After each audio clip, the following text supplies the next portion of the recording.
Alright guys, this is the fight plan for Antonio Demarco against Giovani Santillan. My partners here are going to be Antonio Demarco, I'm going to be Giovani. Okay? One thing I've noticed about Antonio Demarco is he likes to have his space and range. Giovani is the shorter fighter, but the stronger fighter. He should keep that high guard and then come in. But don't just walk your way, because Demarco likes to use his jab and keep distance. I think he should be jabbing his way in, jabbing and slip in, and then immediately start working that right hook to the body. Okay? Slide in. He has a good right hook, so jab your way in, slip in, start sliding that right hook in. Okay? Now, once he gets inside, stay inside, stay smothering Demarco, because Demarco is the type of fighter that needs space. He needs to have a little room. So he needs to be right in his chest, banging him right hooks to the body. But one thing I notice about Demarco is sometimes he'll use that right hook to create space and take a small step back as he does it. So I think Giovani, when he's doing that, when he's working, as soon as if he sees Demarco start taking a step right in with him, and then immediately let a short left hand go, follow it by that right hook to the body. Okay? Do not let there be any space for Demarco. Demarco is the type of fighter, like I said, once he gets even mid-range, he starts letting that left hand fly. So Giovani needs to close that gap and move his head a little bit. He sometimes tries to muscle you in. He needs to move his head and work the jab and slide in that right hook to get inside. And then once he gets inside, close that distance even when that right hook comes, because if he stays in place, Demarco's going to start creating that space and it's going to be all going downhill for Giovani. Okay? Now, I'm going to be Antonio Demarco. My partners here are going to be Giovani. Now, Giovani has that high guard, and he's the strong fighter. Sometimes he doesn't like using his head movement. He likes to just walk right in. So Demarco should work that jab, keep him at distance, and then once he starts finding that he's at jab, start shooting that left hand right away. But immediately after that, he should go immediately back to that jab, circling, shooting that left hand right away. Now, if Demarco can do that, that's a good sign. But if Giovani gets inside and stays there, he doesn't like to move his head. He likes to work in there, especially with that right hook to body. So Demarco should just be keeping that side tight, keep that left elbow tight in, and the moment he does that, Demarco has a good right hook getting out, but he should block that body shot, immediately throw that hook, step out, and then don't just step out and try to slide out. No, you created enough space that he blocked, create just enough space for that left hand. Like I said, Demarco's that type of fighter that needs a little range. Shoot that long left hand right away, and then get back on the jab, If Antonio Demarco can do that, I feel like he can win the fight. So these are just some little game plans and thoughts, just seeing both guys, their habits, and I think if they can implement their strengths on each other, they can make it a long, hard fight for each other, and whoever can implement the game plan will win. Alright guys, for this game plan, we're going to do Joshua Greer Jr. against Mike Plania. I believe that's how you say your name. Sorry if I pronounced it wrong, my bad. I'm going to be Joshua, and my partner's going to be Dustin. He's going to play Mike.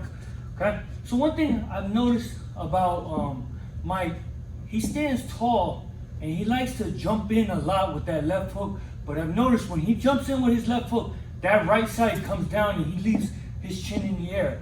Normally I would say block. So when he jumps in, normally I would say block, counter with a straight right hand. But I've noticed that Mike's best punch is his left hook. He has some sneaky power that he has dropped people. So when Joshua, when he sees that, he should actually block and counter with his own hook. But the reason you're counting with the own hook is to make sure you block this.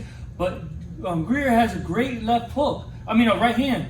He has a great right hand, so use that to block, help you set up for that right hand you're loaded, and then hit him with as hard as you can with that straight right hand right away. So whenever Mike, he doesn't hide it behind anything. He'll just be right there, and then he'll just jump in whenever he wants. So immediately, that's what I'm saying. As soon as you go to block, throw that left hook, make sure that you're safe, and then let him run into that right hand right away. Okay?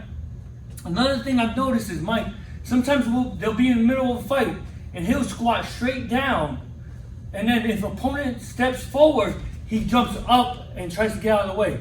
So Greer what he should do is body shots. Body shots are gonna work for him in the fight. Is when he sees Mike drop low like that, don't try to shoot for the head. Go straight down and shoot right away because he's too busy in the air, jumping too high, trying to get out of range. Follow him behind that jab. So jab and then shoot that right hand, left hook. Especially Greer's got a good left hook. He should shoot that right hand, left hook right away. All right, for Mike to beat Joshua, this is one thing I've noticed. Joshua likes to catch a lot of jabs with his right hand, but I've noticed he's gotten in trouble before in fights because he has gotten caught trying to reach and people have caught him with hooks and dropped them. So Mike, he has a good left hook. So like I said, I think that's his best weapon. I know it's his best weapon. So what he should do is not just try to jump right away and throw it. He should hide it behind a lot of jabs. Get Joshua to keep catching. And then once he gets so comfortable catching, he should feint, then jump in with that left hook that he likes to do. I've seen him drop people just shooting straight in with that hook. Hide it though. Hide it behind the jab. Hide it. Make him catch. Make him overreach, overcommit, and then immediately jump in for that left hook. Another thing I've noticed with Joshua is when he wants to, he has a good left hook to the body. He hides it sometimes though, is he'll throw a flurry up top. He'll force you to keep your hands here and then immediately rip a 7 right away. So Mike, what he should do is, he does it good, is sometimes he's not comfortable, is he'll step out of range. But force, so when you see Joshua throwing that flurry, force him to come forward because sometimes he'll follow you. Use your feet, make him come at you because another thing that Mike does very well is the check left hook. So when he sees that Mike or Joshua starts flurrying, get step back and then start catching him with that check hook. Don't immediately throw it away. Get him where he follows you because sometimes Joshua gets a little excited. He likes to throw a lot of, when he starts letting his hands go, he likes to let it go a lot. And sometimes he gets in trouble because he forgets defense. So let him.